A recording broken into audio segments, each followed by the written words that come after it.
ഇന്ത്യയിൽ വർഷത്തിൽ ഒറ്റ മാസം മാത്രമാണ് നമുക്ക് യൂണിവേഴ്സിറ്റികൾ അഡ്മിഷൻ സ്റ്റാർട്ട് ചെയ്യുന്നതെങ്കിൽ വിദേശത്ത് 2 മാസങ്ങളിൽ ഈ പറഞ്ഞ ഇൻടേക്സ് അഥവാ അഡ്മിഷൻ പ്രോസസ് നടക്കും. ഒന്ന് സെപ്റ്റംബർ ആണെങ്കിൽ മറ്റൊന്ന് ജാനുവരി.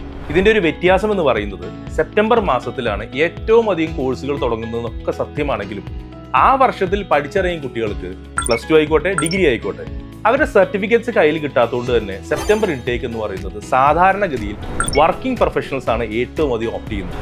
അല്ലാതെ ഈ വർഷത്തിൽ തന്നെ പഠിച്ചിറങ്ങിയ കുട്ടികൾ ജാനുവരി അല്ലെങ്കിൽ മാർച്ച് ഇൻടേക്കുകളാണ് ഏറ്റവും കൂടുതൽ ഓപ്റ്റ് ചെയ്യുക. ഇതിന്റെ ഒരു അഡ്വാൻറ്റേജ് കൂടെയുണ്ട്. വർക്കിംഗ് പ്രൊഫഷണൽസ് എന്ന് പറയുന്ന വലിയൊരു വിഭാഗമാണ്. അവരുടെ തിരക്ക് സെപ്റ്റംബറിൽ കഴിഞ്ഞതുകൊണ്ട് തന്നെ റിലേറ്റീവ്ലി തിരക്ക് കുറവായിരിക്കും ജാനുവരി മാർച്ച് ഇൻടേക്കുകളിലേക്ക്. അതുകൊണ്ട് തന്നെ നമുക്ക് അഡ്മിഷൻ കിട്ടാനുള്ള സാധ്യതയും കൂടിയിരിക്കുമെന്നർത്ഥം. പക്ഷേ ശ്രദ്ധിക്കേണ്ട ഒരു കാര്യം, നമുക്കിതൊരു ചെറിയ ഇൻടേക്ക് ആയതുകൊണ്ട് തന്നെ നമുക്ക് ഡെഡ് ലൈൻസ് മിസ്സായി കഴിഞ്ഞാൽ പിന്നീട് അടുത്ത ഇൻടേക്ക്, അതായത് അടുത്ത സെപ്റ്റംബറിലേക്ക് അത് നീങ്ങിപ്പോകും. അതുകൊണ്ട് ജാനുവരി ഇൻടേക്ക് അല്ലെങ്കിൽ മാർച്ച് ഇൻടേക്ക് ഫോക്കസ് ചെയ്യുന്ന കുട്ടികളുടെ ആപ്ലിക്കേഷൻ പീരീഡിന്റെ റൈറ്റ് ടൈമാണ് ഇപ്പോൾ. ഒരു കാരണവശാലും ഈ ഇൻടേക്ക് മിസ്സാകരുത്.